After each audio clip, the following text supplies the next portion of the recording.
கர்த்தருடைய பரிசுத்த நாமத்திற்கு மகிமை உண்டாவதாக. இந்த அருமையான அதிகாலையில் கர்த்தர் நம்மளோடு பேசுகிற ஒரு வார்த்தை யோபு 42:9-10. அப்பொழுது தேமானியனான எலிபாசும் சூகானியனான பில்தாத்தும் நாகமாத்தியனான சோப்பாரும் போய் கர்த்தர் தங்களுக்கு சொன்னபடியே செய்தார்கள். அப்பொழுது கர்த்தர் யோபின் முகத்தை பார்த்து, நல்ல கவனமாக பாருங்கள், அப்பொழுது கர்த்தர் யோபின் முகத்தை பார்த்து யோபு தன் சிநேகிதனுக்காக வேண்டுதல் செய்தபோது கர்த்தர் அவன் சிறையிருப்பை மாற்றினார். யோபுவுக்கு முன் இருந்த எல்லாவற்றை பார்க்கிலும் இரண்டத்தனையாக கர்த்தர் அவனுக்கு தந்தருளினார். எத்தனை ஆசீர்வாதம் பாருங்களேன். யோபு பிறருக்காக ஜெபிக்கிறார். இப்போ அந்த நண்பர்கள் பரியாசம் பண்ணாங்க, யோபுவை போல நிதானமாக பேசலை, ஆண்டவருக்கு கோபம் வந்துட்டு.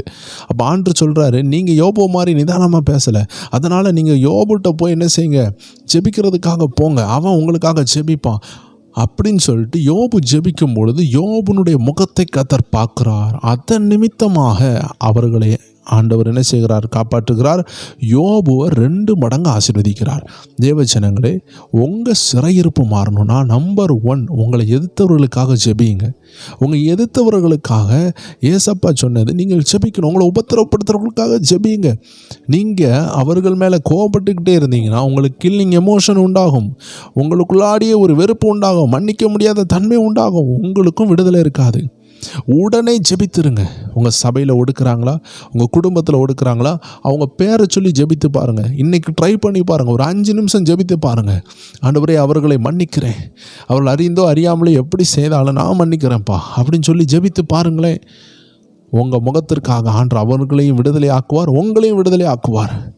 அதனால் தேவ ஜனங்களே, ஒவ்வொரு வீட்லேயும் ஜெபிக்கிற ஒரு யோபு வேண்டும். ஏன் தெரியுமா? அவங்க முகத்தை பார்த்து கர்த்தர் 4 பேருக்கு இறங்குவார்.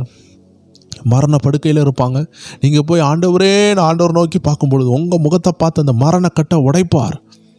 உங்கள் பிள்ளைகள் ஃபெயில் ஆகக்கூடிய நிலைமையில் இருப்பாங்க, நீங்கள் ஆண்டவரேன்னு முகத்தை ஆண்டவருக்கு நேராக நீட்டும் பொழுது உங்கள் முகத்தை பார்த்து உங்கள் பிள்ளைகளை ஆசீர்வதிப்பார்.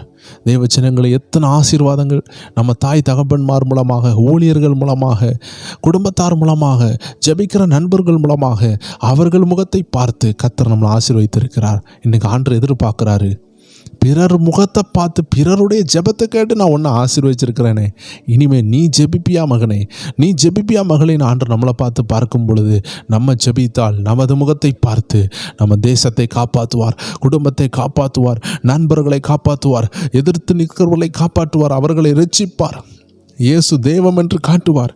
எத்தனை பேர் அதற்கு விட்டு கொடுக்குறீங்க? இந்த அதிகாலை வேளையில், ஆண்டவரே, நான் என்னுடைய முகத்தை உமக்கு விட்டு தருகிறேன், நான் ஜெபிக்கிறேன் அப்பா, என் நிமித்தமாக பிறரை தொடுங்க, எனக்கும் இரட்டத்தனையான ஆசீர்வாதத்தை நீங்கள் தருவீங்க. யோபுனுடைய ஜெபத்தை பார்த்து ஆண்டவர் என்ன செய்தார்? யோபுனுடைய சிறையிருப்பை மாற்றினார். அப்போ நீங்கள் ஜெபித்தீங்கன்னா உங்கள் சிறையிருப்பு மாறும், உங்கள் குடும்பத்தில் உள்ள சிறையிருப்பு மாறும். எப்படி ஜெபிக்கணும்? பிறருக்காக ஜெபிக்கணும். அந்நிய பாஷையில் ரொம்ப நேரம் ஜெபிக்கிறேன், ரொம்ப நேரம் வேத வாசிக்கிறேன், ரொம்ப நாள் உபாசம் எடுக்கிறேன், அது விஷயம் அல்ல. பிறருக்காக ஜெபிக்க முடியுதா? உங்களை எதிர்க்கிறவங்களுக்காக ஜெபிக்க முடியுதா? உங்களை வேதனைப்படுத்துகிறவங்களுக்காக ஜெபிக்க முடியுதா? நீங்கள் தான் சாதனையாளர். உங்களால் மன்னிக்க முடியுதா? உங்களை காயப்படுத்தினவங்க, உங்களை நிந்தித்தவர்கள், உங்களை அவமானப்படுத்தினவங்க, உங்களுக்கு வரக்கூடிய உயர்வை தட்டி திருடினவர்களை நீங்கள் மன்னித்து ஜெபிக்க முடியுதுன்னா கர்த்தர் நிச்சயமாக அவங்க தட்டினது ஒன்றா இருந்தாலும் உங்களுக்கு தரப்போகிறது இரட்டத்தனையான ஆசீர்வாதம். எத்தனை பேர் விசுவாசிக்கிறீங்க? அப்படிப்பட்டவர்கள் என் முகம் இனி கர்த்தரை பார்க்கும் என்று சொல்லி அப்படியே ஜெபிங்க பார்க்கலாம். ஹல்லேலூயா, ஹல்லேலூயா. அன்பான ஆண்டவரே, இந்த அருமையான நேரத்தில் எங்கள் முகங்கள் உம்மை பார்க்கிறதப்பா, எங்களுடைய குரல் உம்மை நோக்கி ஏறெடுக்கிறோம். நீங்கள் எங்களை பார்த்து, எங்கள் முகத்தை பார்த்து சிலதை செய்யணும்னு நீங்கள் தீர்மானித்திருக்கிறீங்கப்பா. அந்த காரியத்திற்காக நாங்கள் எங்களை தாழ்த்தி அர்ப்பணிக்கிறோம். எங்கள் தேசத்தை தொட, எங்கள் திருச்சபையை தொட, எங்களை எதிர்க்கிறவர்களை தொடுகிறதற்கு நீர் எங்கள் முகத்தை பார்க்க ஆசையாக இருக்கிறீர். என் பிள்ளை ஜெபிப்பானான் ஆசையாக இருக்கிறீர். நாங்கள் நிச்சயமாக ஜெபிப்போம், ஒவ்வொரு பேரும் ஜெபிப்போம், எங்கள் ஆசீர்வாதங்களை நாங்கள் பெற்றுக்கொள்வோம். ஆம் தேவ ஜனங்களே, யோபுவை கர்த்தர் ஆசீர்வதிச்சார்னு போடலை, யோபு பிறருக்காக ஜெபித்தான், தானாக ஆண்டவருடைய ஆசீர்வாதம் அவனை நோக்கி திரும்பினது. எத்தனை பேர் விசுவாசிக்கிறீங்க?